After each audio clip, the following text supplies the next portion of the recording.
থানাৰ ওচৰে মোলৈ এখন প্ৰেম পত্ৰ পঠিয়াইছিলে সেই প্ৰেম পত্ৰখন মই একচেপ্ট কৰিছোঁ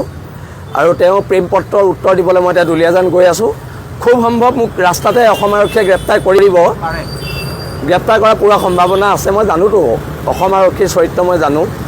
আৰু সেইকাৰণে অসমবাসী দুলীয়াজানবাসীক প্ৰথম ধন্যবাদ জনাইছোঁ আজি দুলীয়াজান স্তব্ধ হাজাৰ হাজাৰ পুলিচ নমায়ো এখনো দোকান খোলাব নোৱাৰিলে কিন্তু সেইজনীক গ্ৰেপ্তাৰ কৰিব লাগিব ফ্ৰী ভাত খুওৱাজনীক তাইক জেলৰ ফ্ৰী ভাত খুৱাব লাগিব আৰু অনাগত দিনত এখন ঐক্যবদ্ধ সংগ্ৰাম হ'ব আজি মাৰ ভৰিত ধৰি দেউতাৰ ফটোত সেৱা কৰি সৰহ গগৈ মই ওলাই আহিছোঁ মাক কৈ আহিছোঁ ৩-৪ মান আহিব পাৰোঁ জেলত থাকিব পাৰোঁ আৰু এটা কথা স্পষ্ট বীৰ লাচিত সেনাৰ সৈনিক আৰু শৃংখল চলিয়াই ঘাঁহ নেখায় সেইটো কথা মনত ৰাখিব লাগিব আৰু অনাগত দিনত খিলন দিয়াৰ আধিপত্য থকা অসম হ'ব খিলন দিয়াৰ আধিপত্য থকা অসম হ'ব মূৰ তল কৰি ইয়াত জীয়াই নাথাকোঁ পুনৰ কৈছোঁ হ'ব পাৰোঁ আমি দুখীয়া আমি তহঁতৰ গোলাম নহয় আঁঠু কাঢ়ি অধিকাৰ খোজা বীৰ লাচিত সেনাৰ সৈনিকৰ নিয়ম নহয় আৰু নিয়ম নহয় এতিয়া আমি দুলীয়াজানলৈ মুভ কৰিম আমি আগবাঢ়িম আৰু খিলন দিয়া জনগণৰ আশীৰ্বাদ আমি বিচাৰিছোঁ অনাগত দিনত এখন ঐক্যবদ্ধ প্ৰতিবাদ হ'ব ধন্যবাদ জয় অসম থানাৰ ওচৰে মোলৈ এখন প্ৰেম পত্ৰ পঠিয়াইছিলে সেই প্ৰেম পত্ৰখন মই একচেপ্ট কৰিছোঁ আৰু তেওঁ প্ৰেম পত্ৰৰ উত্তৰ দিবলৈ মই এতিয়া দুলীয়াজান গৈ আছোঁ খুব সম্ভৱ মোক ৰাস্তাতে অসম আৰক্ষীয়ে গ্ৰেপ্তাৰ কৰিব গ্ৰেপ্তাৰ কৰাৰ পুৰা সম্ভাৱনা আছে মই জানোতো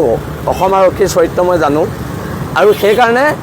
অসমবাসী দুলীয়াজানবাসীক প্ৰথম ধন্যবাদ জনাইছোঁ আজি দুলীয়াজান স্তব্ধ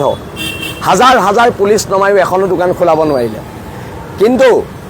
সেইজনীক গ্ৰেপ্তাৰ কৰিব লাগিব ফ্ৰী ভাত খুওৱাজনীক তাইক জেলৰ ফ্ৰী ভাত খুৱাব লাগিব আৰু অনাগত দিনত এখন ঐক্যবদ্ধ সংগ্ৰাম হ'ব আজি মাৰ ভৰিত ধৰি দেউতাৰ ফটোত সেৱা কৰি সৰহ গগৈ মই ওলাই আহিছোঁ মাক কৈ আহিছোঁ ৩-৪ মান আহিব পাৰোঁ জেলত থাকিব পাৰোঁ আৰু এটা কথা স্পষ্ট বীৰ লাচিত সেনাৰ সৈনিক আৰু শৃংখল চলিয়াই ঘাঁহ নেখায় সেইটো কথা মনত ৰাখিব লাগিব আৰু অনাগত দিনত খিলন দিয়াৰ আধিপত্য থকা অসম হ'ব খিলন দিয়াৰ আধিপত্য থকা অসম হ'ব মূৰ তল কৰি ইয়াত জীয়াই নাথাকোঁ পুনৰ কৈছোঁ হ'ব পাৰোঁ আমি দুখীয়া আমি তহঁতৰ গোলাম নহয় আঁঠু কাঢ়ি অধিকাৰ খোজা বীৰ লাচিত সেনাৰ সৈনিকৰ নিয়ম নহয় আৰু নিয়ম নহয় এতিয়া আমি দুলীয়াজানলৈ মুভ কৰিম আমি আগবাঢ়িম আৰু খিলন দিয়া জনগণৰ আশীৰ্বাদ আমি বিচাৰিছোঁ অনাগত দিনত এখন ঐক্যবদ্ধ প্ৰতিবাদ হ'ব ধন্যবাদ জয় অসম থানাৰ ওচৰে মোলৈ এখন প্ৰেম পত্ৰ পঠিয়াইছিলে সেই প্ৰেম পত্ৰখন মই একচেপ্ট কৰিছোঁ আৰু তেওঁ প্ৰেম পত্ৰৰ উত্তৰ দিবলৈ মই এতিয়া দুলীয়াজান গৈ আছোঁ খুব সম্ভৱ মোক ৰাস্তাতে অসম আৰক্ষীয়ে গ্ৰেপ্তাৰ কৰিব গ্ৰেপ্তাৰ কৰাৰ পুৰা সম্ভাৱনা আছে মই জানোতো অসম আৰক্ষীৰ চৰিত্ৰ মই জানো আৰু সেইকাৰণে অসমবাসী দুলীয়াজানবাসীক প্ৰথম ধন্যবাদ জনাইছোঁ আজি দুলীয়াজান স্তব্ধ হাজাৰ হাজাৰ পুলিচ নমায়ো এখনো দোকান খোলাব নোৱাৰিলে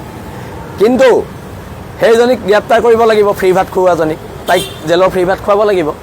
আৰু অনাগত দিনত এখন ঐক্যবদ্ধ সংগ্ৰাম হ'ব আজি মাৰ ভৰিত ধৰি দেউতাৰ ফটোত সেৱা কৰি সৰহ গগৈ মই ওলাই আহিছোঁ মাক কৈ আহিছোঁ ৩-৪ মান আহিব পাৰোঁ জেলত থাকিব পাৰোঁ আৰু এটা কথা স্পষ্ট বীৰ লাচিত সেনাৰ সৈনিক আৰু শৃংখল চলিয়াই ঘাঁহ নেখায় সেইটো কথা মনত ৰাখিব লাগিব আৰু অনাগত দিনত খিলন দিয়াৰ আধিপত্য থকা অসম হ'ব খিলন দিয়াৰ আধিপত্য থকা অসম হ'ব মূৰ তল কৰি ইয়াত জীয়াই নাথাকোঁ পুনৰ কৈছোঁ হ'ব পাৰোঁ আমি দুখীয়া আমি তহঁতৰ গোলাম নহয় আঁঠু কাঢ়ি অধিকাৰ খোজা বীৰ লাচিত সেনাৰ সৈনিকৰ নিয়ম নহয় আৰু নিয়ম নহয় এতিয়া আমি দুলীয়াজানলৈ মুভ কৰিম আমি আগবাঢ়িম আৰু খিলন দিয়া জনগণৰ আশীৰ্বাদ আমি বিচাৰিছোঁ অনাগত দিনত এখন ঐক্যবদ্ধ প্ৰতিবাদ হ'ব ধন্যবাদ জয় অসম